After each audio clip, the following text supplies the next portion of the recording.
What do you think of the dorm situation? What do I think of what? The dorm situation. Probably been a long time since you've been in dorms. Yeah, it's probably not as long as you think. Okay.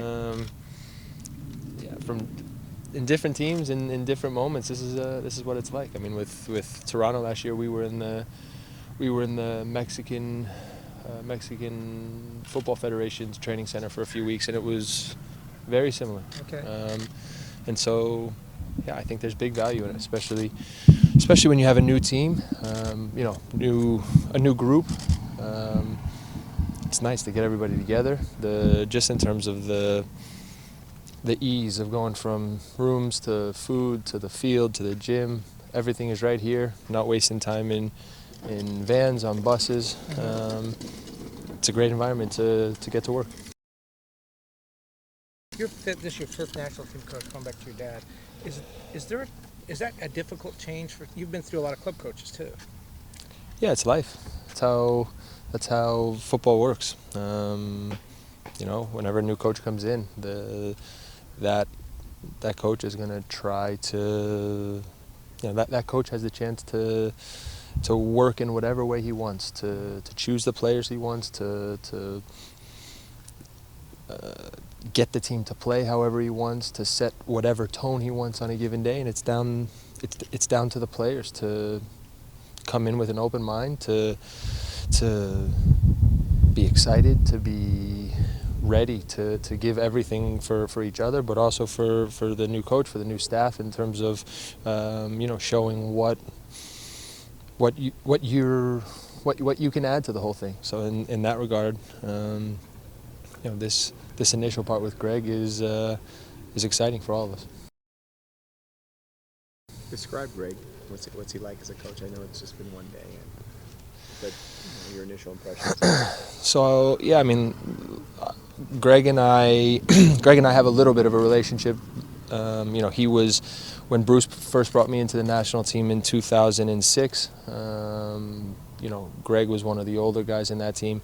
And obviously over the last few years playing against his teams in Columbus, certainly not a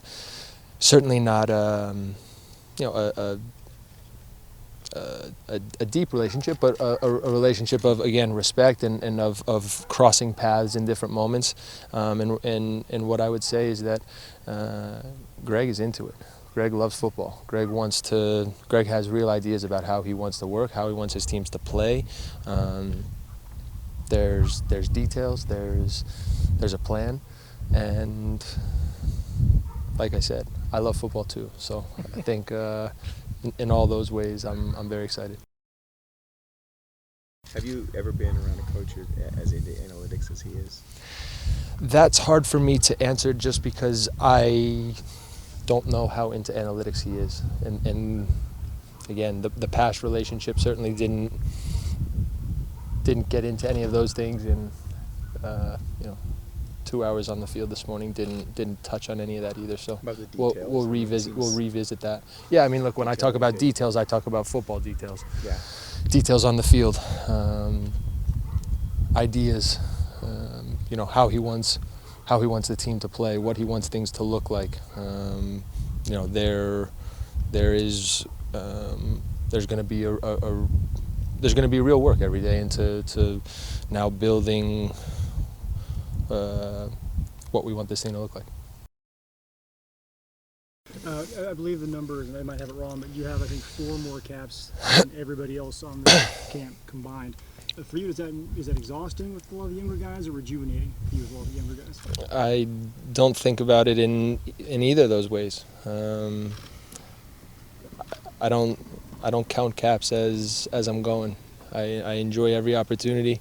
Playing for the national team has given me some of the proudest days of my career. I love representing our country, and I every opportunity I have to come in, to play, to compete, to make the team better, to try to lead. That's what I love to do. The next World Cup is just under 4 years away. I know it's a long time and looking to the future, but I mean, do you really want to play in that World Cup? if you ask me right now, absolutely. I wouldn't be here if I didn't want to. You know, I love to play. I love to train. The way I take care of myself, the way I live my life, my best years are still in front of me, and you know that's my mentality every day. Obviously, there's no guarantees in football, and even if there were, I wouldn't want them. You know, but Gregg and I, you know, have spoken a few times, and one of our first conversations was just that. Obviously, there's no guarantees, but we're also not shutting any doors either. We take every day, every training, every game as they come. You enjoy it, you play, you compete. Take it as you take it as far as it goes. Like I said, I love that part. But you talked about Gregg when you came in. He was one of the older guys. That is a role that you've embraced in the past. The leadership, teaching some of the younger guys what it means to wear that shirt. Sure, it's an important part of of any team. That now as things get cycled through, there's different tiers, different brackets of guys. You know, you have young players who naturally provide energy and enthusiasm and you know youthful exuberance and you know that part is so important.